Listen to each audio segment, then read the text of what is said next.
In tonight's news edition, CFG Prime Minister said the disarmament of illegal weapons will be commenced in Somalia over the next 2 days.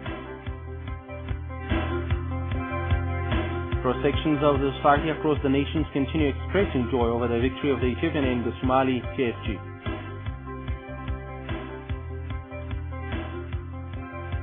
Over 1.4 million people in South regional states have become beneficiaries of safety net programs over the past year.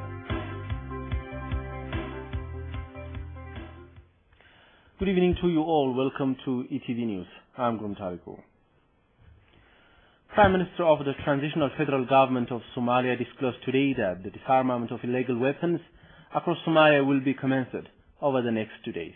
Get translates the story filed by Getachew Chane. Following the discussion between President of the Transitional Federal Government of Somalia and clan and religious leaders, TFG Prime Minister Mohammed Gedi held today a closed session with senior officials of the TFG. Briefing local and international journalists, Gedi indicated that the disarmament of illegal weapons will begin over the next 2 days with a view to ensure sustainable peace and stability in Somalia. The Premier said any residents who don't submit illegal weapons by tomorrow will forcefully be disarmed. According to the Prime Minister, armed young Somalis would be given training at various corrective centers and added that they would be offered job opportunities. The Prime Minister also underscored the irrelevance of peace dialogue with international terrorists. Gedi further noted that illegal group and clan organizations are prohibited in the country. However, Gedi said political parties can be established in a democratic manner. The Prime Minister also announces that schools, colleges and universities that have been shut down by the terrorist forces will resume providing services as of tomorrow.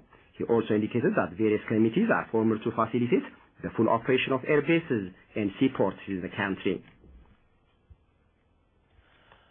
Public in Gode Warada of Somali State have taken to the streets to express support for the measures taken by the Ethiopian government and the victory registered against extremist forces. Rakden Shawal has more on that from Ena. Addressing the demonstration, Gode Warada Administrator Nur Samsam said the public in the Warada have been supporting the measures taken by the government with a view to safeguarding the sovereignty of the country. He said the public in the Warada during various occasions expressed readiness to stand by the side of the government and provide the necessary support for the effort in defending the country from anti-peace forces. Also on the occasion, head of the Warada's Women Affairs, Adan Abdi Hassan, said women in the Warada had supported the decision previously passed by the parliament to authorize the government in taking measures against terrorists in Somalia. Adan said as the terrorists have now been liquidated, women in Gode Warada will mobilize all efforts towards the country's development. Similarly, Gode's own deputy chairman of the Somali People's Democratic Party, Sadiq Ahmed Abdi, said Somalia had been a safe haven for terrorists that attempted to put the Horn of Africa into chaos over the past 16 years. Representatives of the youth, teachers, and other members of the public in the Warada also expressed readiness to work closely for the country's development. Muslims residing in Asosa town of Benshangul Gumuz State said they take pride in the Ethiopian Defense Forces that defeated the Union of Islamic Courts, which declared war on the country. Solomon Ababa takes up Wafa's dispatch. While celebrating the Eid al-Adha yesterday, residents of the town, Muhammad Hassan and Sayyid Abarikar, said it was gratifying to see the swift defeat of the terrorists. Haji Mubarak Al-Mahdi and Haji Muhammad said on their part stated that the effectiveness of the defense forces in routing the fundamentalists is a source of satisfaction not only to Ethiopians but also to the people of Somalia. They said the intention of the extremists in declaring war on Ethiopia was to sow discord among Muslims and Christians, adding that they would staunchly fight against this destructive mission and poverty.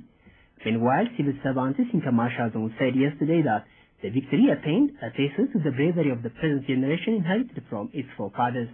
They indicated that the victory would also be a lesson to anti-peace and anti-development forces to refrain from provocative acts. In a similar development, cross-sections of the society in the Bromarcos town of Amhara State said they fully support the measures taken by the Ethiopian government against the extremists to safeguard the sovereignty of the country. They also said the victory over Sharia, an ally of the extremists, for the second time has made them very happy. Members of various cooperatives and women's associations said they support the counter-offensive measures taken by the government against the Somali extremist forces. Prokurku has Wasas file. Members of the Eqed Credit and Savings Cooperatives in Gambela State said the reversal of the aggression which was declared by the Somali extremists at a time when the equality of nations and nationalities are respected is very pleasing. Cooperative Chairperson Tizazu Kannau and Fikadu Dufera, a member, said on their part that they are ready to stand by the government. They further said the transitional government of Somalia and the Ethiopian Defense Forces should take additional measures if the extremists do not refrain from their wicked acts. Similarly, the Addis Ababa branch office of Tigray Women's Association and representatives of members of the ex-fighter Women's Association said they are delighted by the victory of the defense forces. Tigray Women's Association Addis Ababa branch office chairperson Meseret Wandamagany said the victory of the defense forces is a pride not only for Ethiopians but for the entire Africa. Ex-fighter Women's Association chairperson Mitslal Haile Selassie on her part said women should struggle to ensure peace, education, health and alleviate poverty. She added the victory of the defense forces over the extremist forces who were preparing for the battle over the past 8 months is a source of pride.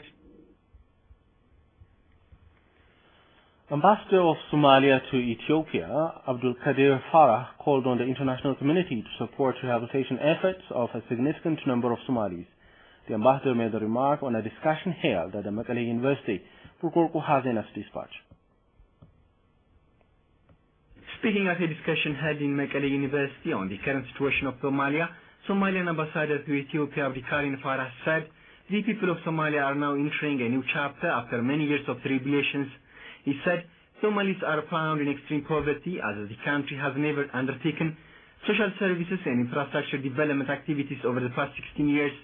Currently, he said, the people of Somalia are expressing gratitude to the people and the government of Ethiopia due to the peace and security they are enjoying today. Chief of the Northern Command, Brigadier General Ephraim Bonge, on his part, said the whole peace-loving people are now content by the swift victory of the joint forces. A historian at Mekelle University, Tsagav Kasa, also said the extremists were trying to cover up their problem under the guise of religion, which was not successful. Islamic Affairs Chairman of the Northern Tigray Zone, Sheikh Adam Abdul Qadir, also said the extremists declared war against Ethiopia to cover up their hidden agenda. The State Chief Administrator Tsagai Berhe also stressed the necessity of consensus among parties in a multi-party system on issues of national interest and defending national sovereignty. University students and invited guests attended the discussion held at the Matas Village Hall. The Ministry of Trade and Industry said over 59,000 tons of cement had been imported by investors since last September. In a similar development, the Ethiopian Petroleum Enterprise disclosed that it has imported over 625,000 metric tons of oil. Here is Kakran Shaul for the detail.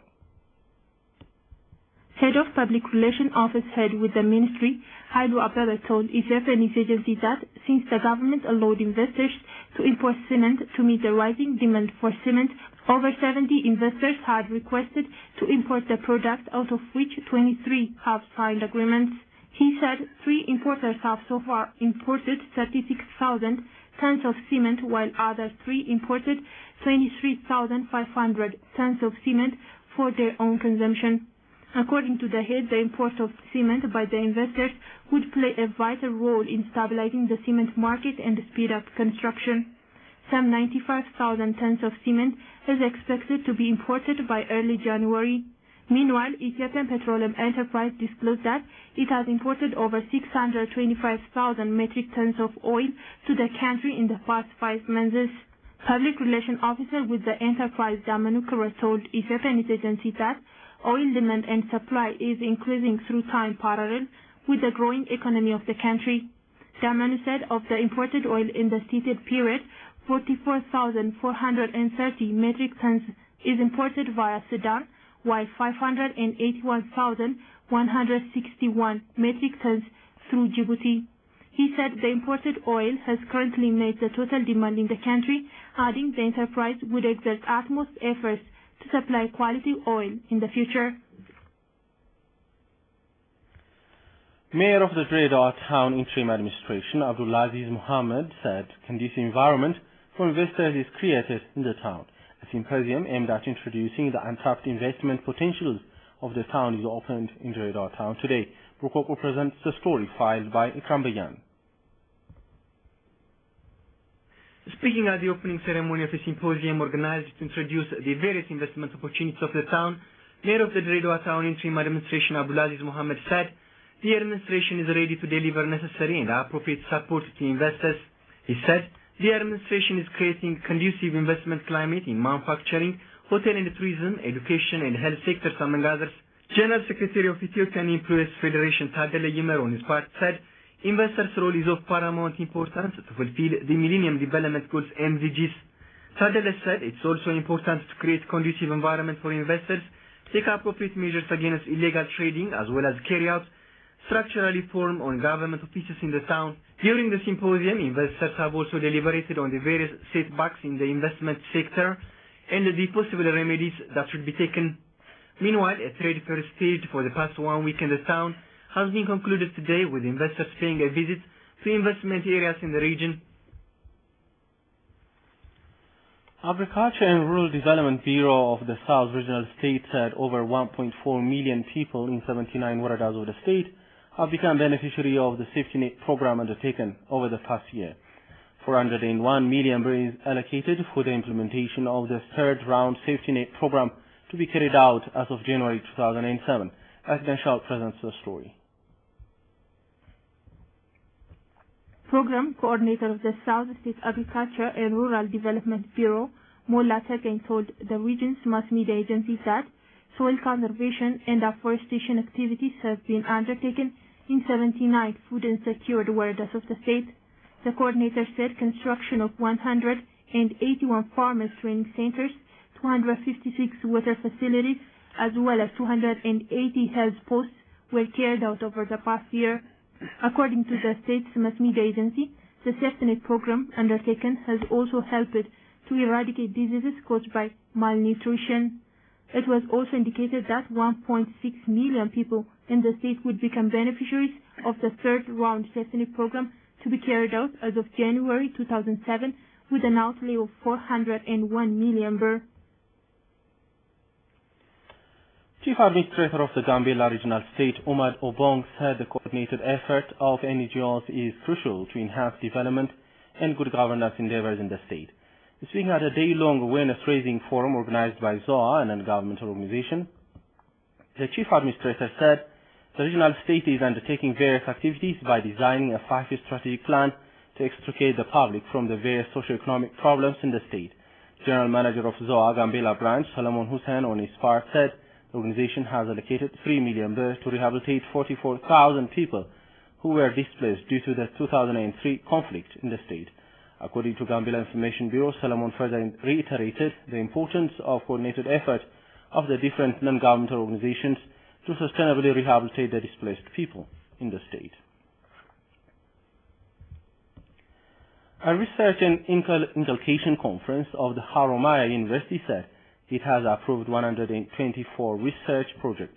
The research projects mainly focus on the development of lowland areas. Salomon Ababa has enough file.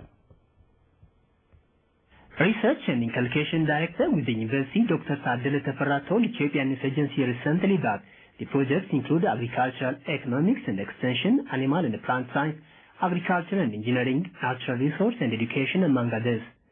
Dr. Tadele said new research projects on law, technology, health science, economics and administration have also been approved for the first time. He said as 30% of the farmland in the country exists in lowland areas, attention has been given to research activities on the development of lowland areas. He said delay of budgets and the lack of vehicles, among others, has a negative impact on the researchers. University President Professor Balai Kasa on his part said that situations will be created to enable the projects to reach the community. Administration for Refugees and Returnees Affairs disclosed that over 4,500 Sudanese refugees have returned home from refugee camps in Gambela and Benshangul Gumuz states in Ethiopia during last Ethiopian year. Gambela branch office head with the administration, Stefanos Government, told Ethiopian News Agency over the weekend that the refugees who had been sheltered at Bonga and Sharkole camps in Gambela state returned to southern Sudan at their own request due to the relative peace and security in Sudan. He said the repatriation program was facilitated through a tripartite agreement made among the United Nations High Commissioner for Refugees (UNHCR), the governments of Ethiopia and Sudan. He said the program would also continue in the coming European New Year. There are over 67,000 refugees sheltered at 5 camps in Gambela and Benshangul Gumuz states.